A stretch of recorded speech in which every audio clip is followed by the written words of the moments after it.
ஏன் பல உயிர்கள் இதுல ஜெயிக்க முடியல? ஆன்மீகத்துல இன்ட்ரெஸ்ட் இல்ல, கண்ணுக்கும் தெரியல, எங்க இருக்குன்னு தெரியல, growthம் தெரிய மாட்டேங்குது, இன்ட்ரெஸ்ட்டும் வர மாட்டேங்குது, ஒரு அனுபவம் கிடைக்க மாட்டேங்குது. எப்படி நம்பிக்கையோட டிராவல் பண்ண முடியும்? ஏதோ ஒன்று கிடைக்குதுன்னா நான் நம்பிக்கையோட டிராவல் பண்ணுவேன். எதுவுமே கிடைக்கல.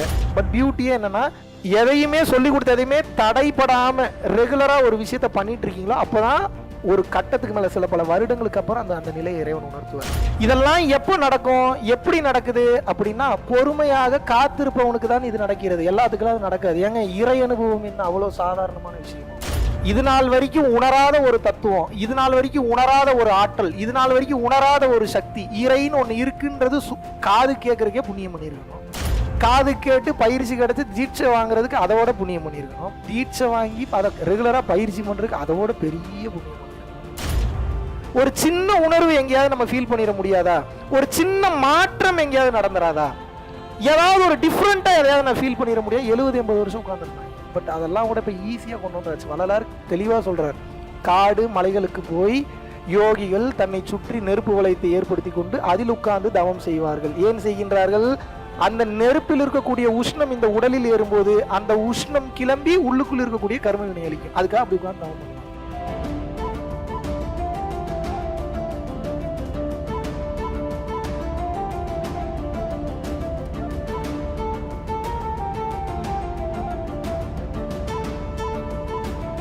குருவே சரணம். அனைவருக்கும் வணக்கம். மகா சிவராத்திரி அப்படின்றது வந்து பாத்தீங்க அப்படின்னா சிவனுக்கு மிகவும் உகந்த நாள். ஈத்தர் அப்படின்னக்கூடிய அந்த ஆற்றல் மிகவும் அதிகமாக அந்த ஜெனரேட் ஆகக்கூடிய அந்த டைம் வந்து பாத்தீங்க அப்படின்னா அந்த மகா சிவராத்திரி அப்படின்னக்கூடிய நாள் மிக உயர்ந்த நிலையான ஞானத்தையும் கொடுத்து அதை கடந்து முக்தியை நோக்கி பிறவியில்லாத நிலைக்கு கொண்டு போய் சேர்க்கக்கூடிய அந்த வலிமையை கொடுக்கக்கூடிய ஆற்றல் இந்த மகா சிவராத்திரியில் நிச்சயமாக உங்களுக்கு கிடைக்கும். விருப்பப்படக்கூடிய நபர்கள் கீழே உள்ள கான்டாக்ட் நம்பர் கான்டாக்ட் பண்ணி உங்களது பெயரை முன்பதிவு செய்து கொள்ளலாம். குறிப்பாக இந்தியாவிலிருந்து கலந்து கொள்ள வேண்டும் என்று நினைப்பவர்களுக்காக www.paramporulfoundation.in அப்படின்ற வெப்சைட்டுக்கு போனீங்கன்னாவே அதுல ப்ரோக்ராம்ஸ்ல வந்து பாத்தீங்கன்னா மகா சிவராத்திரின்னு இருக்கும். சோ அதுலயே உங்களது பெயரை முன்பதிவு செய்து கொள்ளலாம். அதை தொடர்ந்து ஸ்ரீலங்கால இருக்கக்கூடிய ஜப்னா அப்படின்ற பகுதியில மார்ச் 3ஆம் தேதி வந்து பாத்தீங்கன்னா பரம்பொருள் யோகம் ஒரு நாள் நேரடி வகுப்பு வந்து இன்ட்ரோடியூஸ் பண்றோம். சோ விருப்பம் உள்ள நபர்கள் கீழே உள்ள கான்டாக்ட் நம்பர் கான்டாக்ட் பண்ணி உங்களது பெயரை முன்பதிவு செய்து கொள்ளலாம். ஏன் பல உயிர்கள் இதுல ஜெயிக்க முடியல? ஆன்மீகத்துல இன்ட்ரெஸ்ட் இல்ல, கண்ணுக்கும் தெரியல, எங்க இருக்குன்னு தெரியல, growthம் தெரிய மாட்டேங்குது, இன்ட்ரெஸ்ட்டும் வர மாட்டேங்குது, ஒரு அனுபவம் கிடைக்க மாட்டேங்குது. எப்படி நம்பிக்கையோட டிராவல் பண்ண முடியும்? ஏதோ ஒன்று கிடைக்குதுன்னா நான் நம்பிக்கையோட டிராவல் பண்ணுவேன். எதுவுமே கிடைக்கல, எப்படி நம்பிக்கையோட டிராவல்? அதனாலதான் டயர்ட் ஆகி முக்காவாசி பேர் விட்டுறாங்க. பட் பியூட்டியே என்னன்னா, எப்ப நீங்க எதையுமே சொல்லி கொடுத்த எதையுமே தடைப்படாம ரெகுலரா ஒரு விஷயத்த பண்ணிட்டு இருக்கீங்களோ அப்பதான் ஒரு கட்டத்துக்கு மேல சில பல வருடங்களுக்கு அப்புறம் அந்த நிலையை இறைவன் உணர்த்துவார். இப்ப மலேசியால ஒருத்தர் வந்திருந்தார், காசி ட்ரிப்புக்கு வந்திருந்தார். கதறுவார் ஒவ்வொரு டைமும். என்னங்க யார் யாரோ சொல்றாங்க, தலையில கை வச்சா கரண்ட் அடிக்குதுன்றாங்க, இப்படி கை வச்சா இப்படி வருதுன்றாங்க, இந்த கலர் தெரியுதுன்றாங்க, அந்த கலர் தெரியுது, ஒருத்தர் பிரபஞ்சத்தையே பார்த்துட்டு வந்துட்டுன்றாங்க. என்னங்க உங்க கூட ஒரு வருஷமா சுத்துறோம், ஒண்ணுமே தெரிய மாட்டேங்குதுங்க எனக்கு, என்னங்க பண்றேன், ஏதாவது பண்ணுங்க. அவருக்கு உண்டான தகுதி நேரம் இன்னும் வரல, அதனால அப்படியே ஹோல்டு பண்ணி வச்சுட்டு அப்புறம் தகுதி நேரம் வந்துருச்சு, அந்த பக்குவம் வந்துருச்சு அவருக்கு. அது அவரோட ஆக்டிவிட்டீஸ்ல தெரியும். ஒரு வருஷம் வச்சு செஞ்சு அப்புறம் திருந்த மாட்டானா ஒரு மனுஷன். கரண்ட் இறங்குது, அது எப்படா கரண்ட் இறங்குது? என்னங்க உண்மையாவே கரண்ட் இறங்குது உள்ளுக்குள்ள? என்னங்க இங்க இருந்து இங்க இறங்கி இப்படி போய் எங்கெங்கயோ போகுது, இன்னும் நீங்க விட்டு இருந்தீங்கன்னா நான் கீழே விழுந்திருப்பேன், எனக்கு அந்த அளவுக்கு எனக்கு இதாயிடுச்சு அப்படின்னாரு. இதெல்லாம் எப்போ நடக்கும், எப்படி நடக்குது அப்படின்னா, பொறுமையாக காத்திருப்பவனுக்கு தான் இது நடக்கிறது. எல்லாத்துக்கும் நடக்காது. ஏங்க, இறை அனுபவம் என்ன அவ்வளவு சாதாரணமான விஷயமா உங்களுக்கு? இது நாள் வரைக்கும் உணராத ஒரு தத்துவம், இது நாள் வரைக்கும் உணராத ஒரு ஆற்றல், இது நாள் வரைக்கும் உணராத ஒரு சக்தி, இறைன்னு ஒண்ணு இருக்குன்றது காது கேட்கறதுக்கே புண்ணியம் பண்ணியிருக்கணும். காது கேட்டு பயிற்சி கிடைச்சு தீட்சை வாங்குறதுக்கு அதோட புண்ணியம் பண்ணியிருக்கணும். தீட்சை வாங்கி அதை ரெகுலரா பயிற்சி பண்றதுக்கு அதோட பெரிய புண்ணியம் பண்ணியிருக்கணும். இதெல்லாம் பண்ணி அதுல ஒரு ஸ்பிரிச்சுவல் எக்ஸ்பீரியன்ஸ் கிடைக்குதுன்னா 70-80 வருஷம் உட்காந்துருப்பானுங்களா அந்த காலத்துல? காட்டுல போய் 70-80 வருஷம். எப்போ இந்த நெத்தியில கொஞ்சோண்டு புருன்னு ஒரு உணர்வு வந்துடாதா? அதை அனுபவிக்க முடியாதான்னு எத்தனை வருஷம்? ஒரு சின்ன உணர்வு எங்கேயாவது நம்ம ஃபீல் பண்ணிட முடியாதா? ஒரு சின்ன மாற்றம் எங்கேயாவது நடந்துராதா?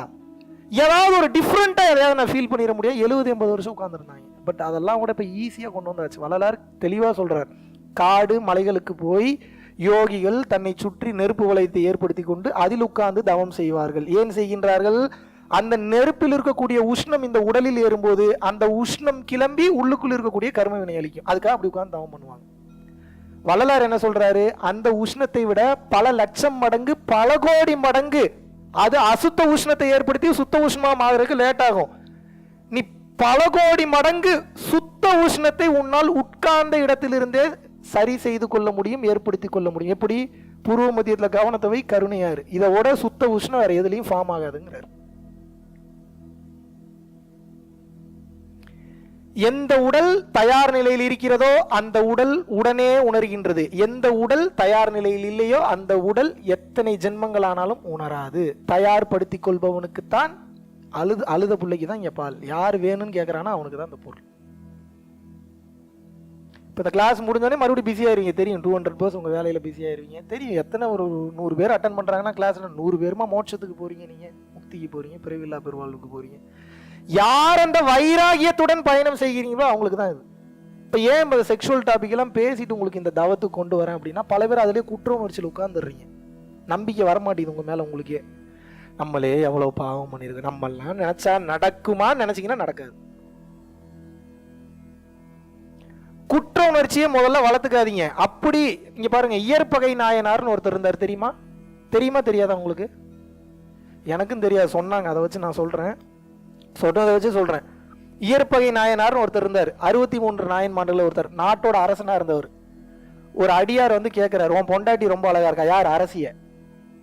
உன் பொண்டாட்டி ரொம்ப சூப்பரா இருக்கா, ஒரு நைட்டு நான் அவளை யூஸ் பண்ணிக்கிட்டுமான்னு கேட்கிறார். நீங்களா இருந்தா என்ன சொல்லுவீங்க? ஜெயில தூக்கி போடுவீங்க, சண்டைக்கு போவீங்க, வெட்டி கொலை கூட பண்ணுவீங்க. அவர் என்ன தெரியுமா பண்ணாரு?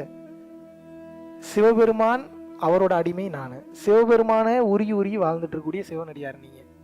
எனக்கு சிவபெருமானு நீங்களும் வெவ்வேறே இல்லை. எவ்வளவு தைரியம் தான் என்கிட்டயே வந்து கேட்பீங்க, என் பொண்டாட்டி தான் நாங்கள் வச்சுக்கங்கன்னாரா. அவ பாக்குறா மேலேங்க, டேய் உனக்கு ஏதாவது ஐடியா இருக்கா, நீ வேற எதையாவது கூட என்னையாண்டா தூக்கி கொடுக்குற? இல்லம்மா நீ எனக்காக போய்த்தான் ஆகணும். என்னடா அப்புறம் ஊரே எதிர்த்து நிற்கிதை, நீங்க பண்ணக்கூடாது, ஊரோட நாட்டோட மான மரியாதைலாம் போயிடும். உடனே அந்த சிவனடியார் என்ன பண்றாரு, நீயே பத்திரமா கொண்டு வந்து பொண்டாட்டி ஊர் எல்லைக்கு வந்து கொண்டு வந்து விட்டுட்டு கிளம்பு அப்படிங்கிறாரு. இவர் பாருங்க எவ்வளவு தெளிவுங்க.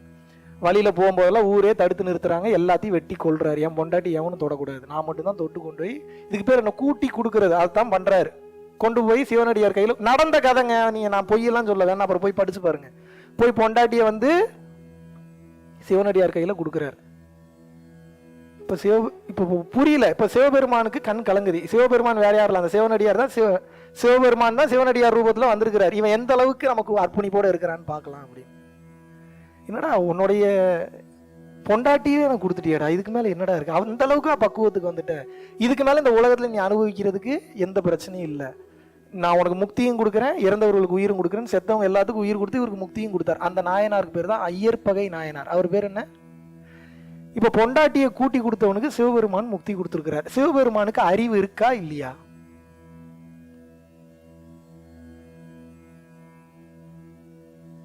என்ன இப்படி பாத்தீங்கன்னா இப்படி ஏதோ ஒரு பதில சொல்லுங்க. இவன் என்ன ஒவ்வொரு டைம் அவன் இப்படியே கோர்த்துடுறான். கோர்த்துடுற பூரா ஒன்னு பிஎம் இல்ல சிஎம் இல்லாட்டினா இறைவன். சொல்லுங்க, பதில் சொல்லுங்க.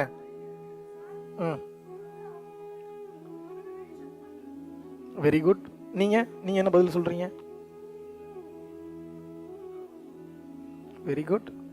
பக்திக்கான சோதனை, திருவிளையாடல், நல்ல வேர்டு அது. Okay, very good. வேற? Very good. எல்லாமே ரைசே. சரி, இப்ப நான் என்னைக்கு கல்யாணம் ஆயிருச்சா உங்களுக்கு? தப்பா எடுத்துக்கூடாது என் கேள்விய. இப்போ ஒரு சிவனடியார் வராரு,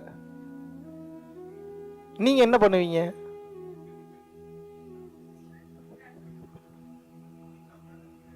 உண்மையான சாமியாரா இருக்காரு, என்ன பண்ணுவீங்க?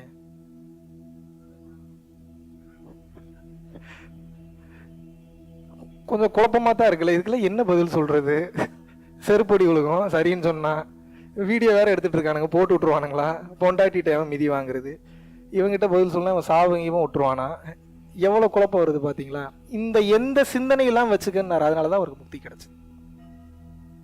அவன் போலி சாமியாராகவே இருந்தாலும் இவர் என்ன நினைக்கிறாரு, சிவபெருமான கும்பிடுற, அப்ப நீ தப்பா இருக்கிறதுக்கு வாய்ப்பு இல்லை, நீ சரியான ஆளாதான் இருப்ப, என் பொண்டாட்டியை வச்சுக்கன்னு கொடுக்குறாரு. புரியுதா? எத்தனை பேத்துக்கு புரிஞ்சுதுன்னு தெரியல. புரிஞ்சா உங்க வாழ்க்கை சிறப்பா இருக்கும். சரண்டர் பண்ணிட்டு அந்த விஷயத்தை பண்ணும்போது மிராக்கலா அந்த யாரை நினைச்சு அவர் பண்றாரு, அதை சிவபெருமான் நினைச்சு பண்றாரு. இப்ப பொறுப்பு யார் எடுத்துக்கணும்? யார் இறங்கிறாரு, ஏதோ ரூபத்துல வந்துருவார். சில பல விஷயத்தெல்லாம் நமக்கு அறிவு வரல, பத்தல, தெரியல அப்படின்னா கையை தூக்கிட்டு சரண்டர், நீ பார்த்துக்கப்பா, நீ ஆசைப்பட்டு கேட்க, நான் இந்த மனநிலையில தான் பண்றேன்னு சொல்லி நம்ம மனநிலையை நம்ம சரிப்படுத்திக்கணும். அதனால நடக்கக்கூடிய விளைவுகள் நமக்கு தெரியல, ஓரளவு கணிக்கலாம். ஆனா அந்த விளைவுகளை டோட்டலா நம்மளால கணிக்க முடியலன்னா நம்ம என்ன பண்ணணும்? சரண்டர் பண்ணிட்டு எனக்கு இவ்வளவுதான் தெரியும், என்னுடைய நோக்கத்துல நான் சரியா இருக்கேன், என் பொண்டாட்டி கன்வின்ஸ் பண்ணிட்டா, அவளும் சரின்ட்டா, இது ஒரு பிரச்சனை இல்லை, ஆனா நீ தான் பாத்துக்கணும் இறைவான்னு சொல்லி சரண்டர் பண்ணிட்டாரு. அதனால சிவபெருமான் அதனால முக்தி கொடுக்குறாரு. நம்பிக்கை. இப்ப நான் கேட்டல, உங்களை ஏன் கேட்டேன்னா உங்களை காயப்படுத்துறது கேட்கல, அந்த சிந்தனை இருக்குல்ல, போலிச்சா மேல இருந்துருவானோ, வருவானோ, மாட்டானோ, இது நடந்துருமோ, வேற ஏதாவது ப்ராப்ளம் வந்துருமோ, அது அன்னைக்கு நடந்த மேட்டர்ல. இன்னைக்கு நீங்க அதே மனநிலையில ஏதோ ஒன்று கேட்டீங்கன்னா இந்த வினாடி உங்களுக்கு சிவபெருமான் காட்சி கொடுத்து அதை பண்ணுவார். இந்த வினாடி ஏதோ 1960 நடந்தது, 1800 நடந்தது, கிமுல நடந்தது, கிபியில நடந்ததுலாம் கிடையாது. அங்க என்ன நடந்ததோ அது இப்பயும் நடக்கும், இப்பவும் நடக்கும். ஆனா அதே மனநிலையில நீங்க இருக்கீங்களா? நடக்கும், இல்லைன்னா நடக்காது.